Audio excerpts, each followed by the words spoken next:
Que dia hoje nos mercados globais, hein? Vários circuit breaks pelo mundo todo, inclusive aqui na Bovespa, na bolsa brasileira B3, foi aí uma queda de 12%. Então como funciona o circuit break? Numa queda de 10%, ela para por 30 minutos, depois ela reabre e se cair mais 5, ela pausa novamente, e se cair mais 5, aí ela interrompe as negociações. A gente viu hoje então quando ela foi abrir as negociações, né, logo ali nos primeiros 30 minutos ela já despencou 10%, parou 30 minutos e aí deu uma segurada no mercado. Se não tivesse esse mecanismo de proteção, cara, a gente ia ter um mar de sangue ainda maior. Então vamos dar um giro no que aconteceu hoje, o que os bancos centrais estão fazendo para tentar atrasar essa crise. Vamos ver o que a gente pode esperar para os próximos dias. Esse vídeo está bem completo, assiste até o final que vai valer a pena, beleza?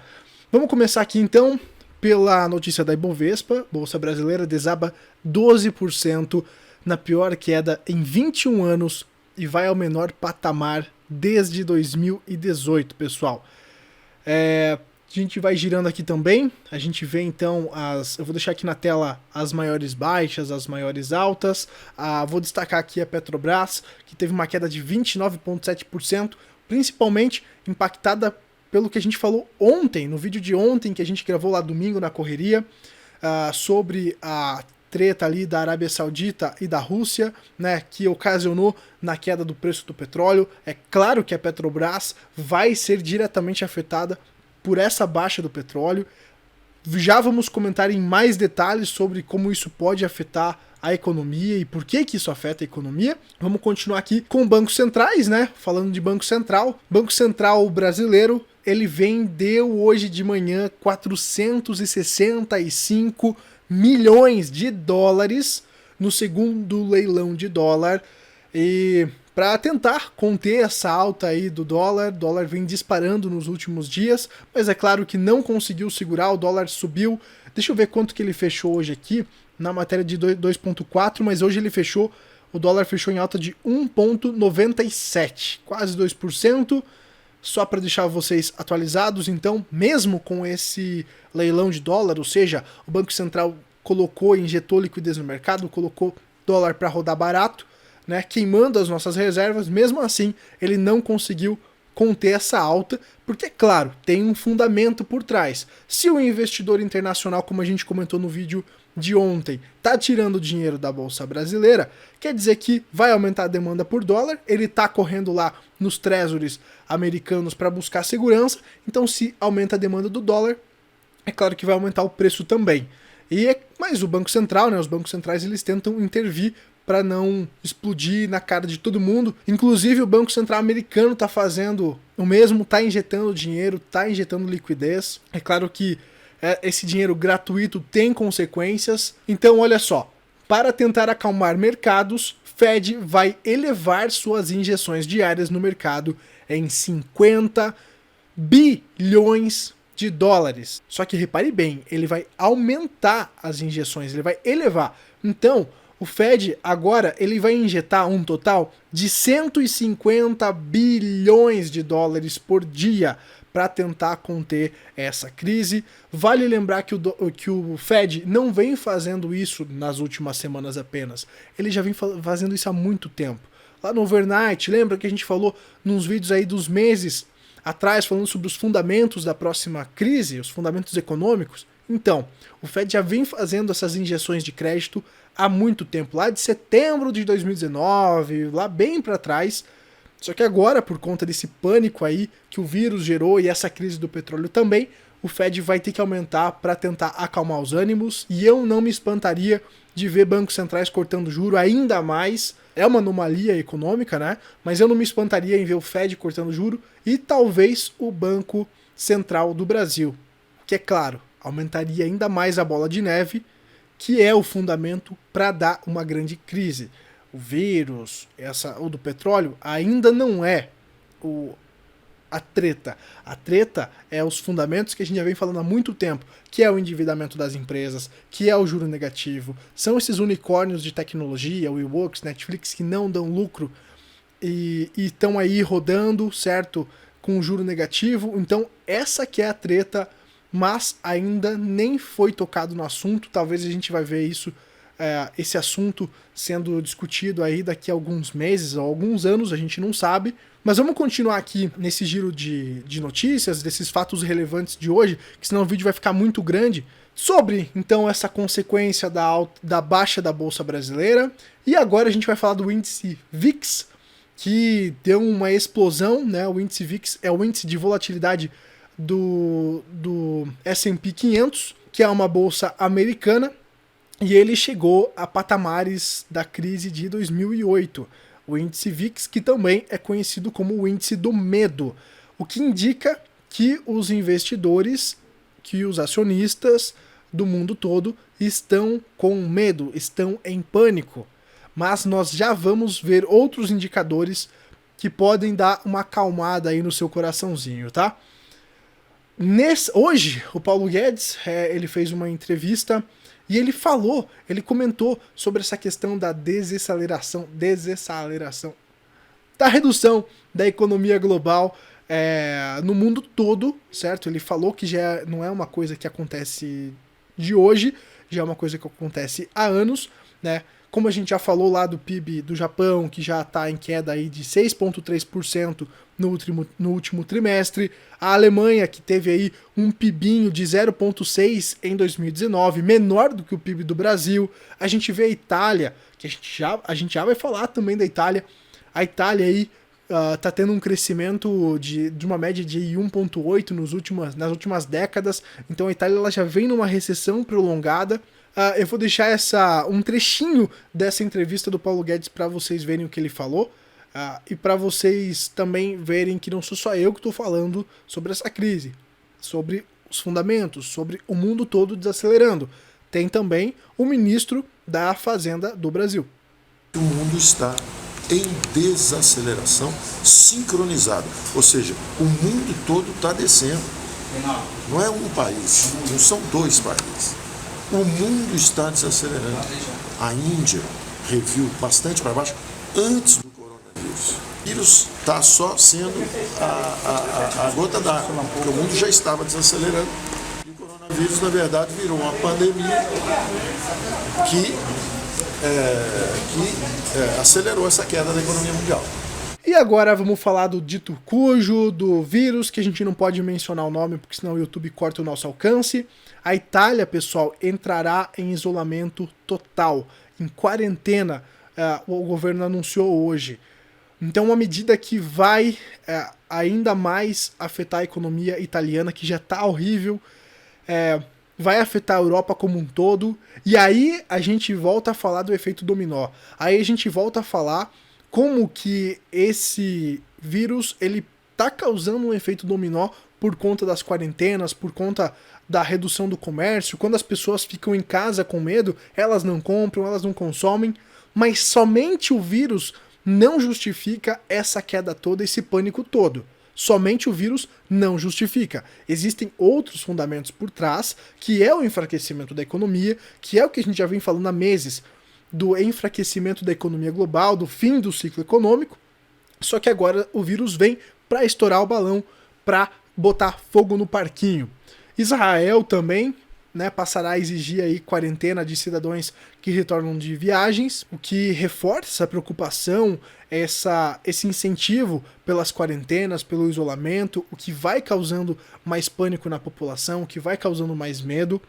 Aqui, pessoal, é o índice futuro das ações. A gente vê que a coisa ela não está ficando tão ruim como a gente imaginava.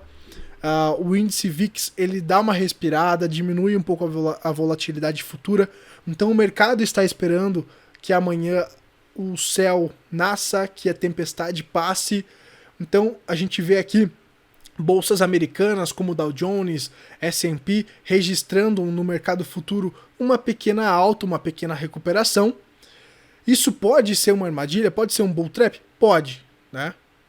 Mas a gente tem que esperar para ver o que vai acontecer e o que será da economia nos próximos dias. Eu não tenho bola de cristal, eu não sei o que vai acontecer, a gente tem que esperar as coisas acontecerem, mas, né, como a gente já vem falando há muito tempo, cabe a nós nos prevenir, cabe a nós colocar o nosso dinheiro, deixar um pouco de dinheiro em caixa, colocar o dinheiro em ativos de proteção, em ativos de reserva de valor.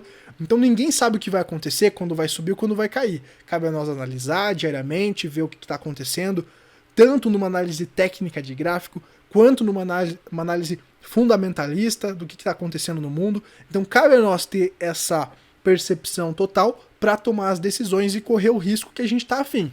Petróleo, ele opera ainda em queda, 31,73 o barril.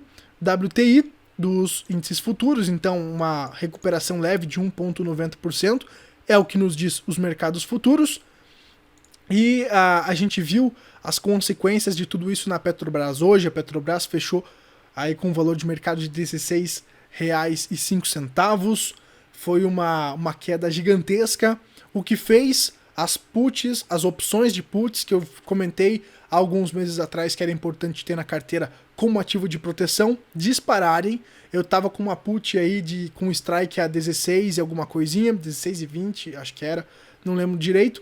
Vou colocar na tela. Hoje eu vendi ela, eu comprei a 5 centavos, comprei 1.000 opções, né, gastei R$50 e vendi hoje as 1.000 opções, fazendo um faturamento aí de mais de 1000%, porque existem maneiras de ganhar dinheiro mesmo com o mercado em queda.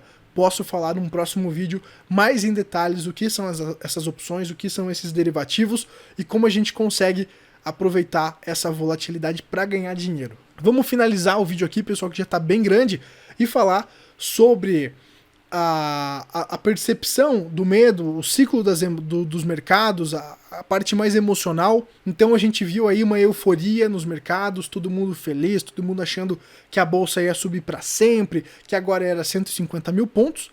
Deu esse pequeno conflito, aí a gente tá mostrando o gráfico do ciclo aí na sua tela, onde mostra agora um ponto de ansiedade, quando ela começou a cair um pouquinho, negação, né? E aí a gente provavelmente está no ciclo aí do desespero indo pro pânico, tá? Eu acredito que por conta do circuit break a gente já tá ali no pânico.